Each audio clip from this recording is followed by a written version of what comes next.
when you want a cup of coffee, you want a real cup of coffee, not some watered down gas station version.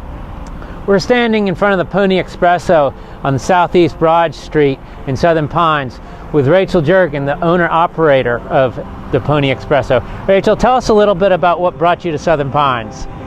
Well, first off, it's so amazing with all the horses, and I'd heard about it, and I was from Oregon.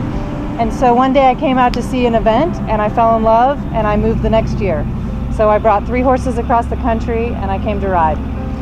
And it's turned out to be pretty successful for you at that, because you ended up competing at Kentucky a couple years ago and getting around, which is better than most. So, you know, really achieved some of the highest goals in the sport of eventing.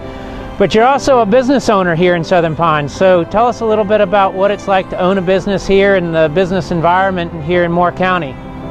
Well, not only is it an amazing horse community and great horse instructors, which is what brings a lot of us here. Actually, David helped me get to Kentucky, so I have to thank him for that.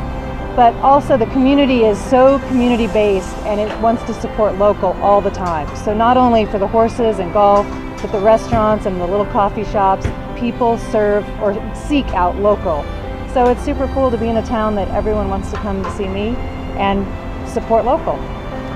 In 1988, when I first moved here, the demographics were mostly people that had retired to come down here and play golf or fox hunt, as well as a few transient equestrians. But now, Rachel is an example of our sort of new demographic of the younger, more energetic, entrepreneurial type. So if you're interested in moving to the area, give me a call. I'd love to show you around, and we can drive through, get a cup of coffee from Rachel. You won't even have to get out of your car.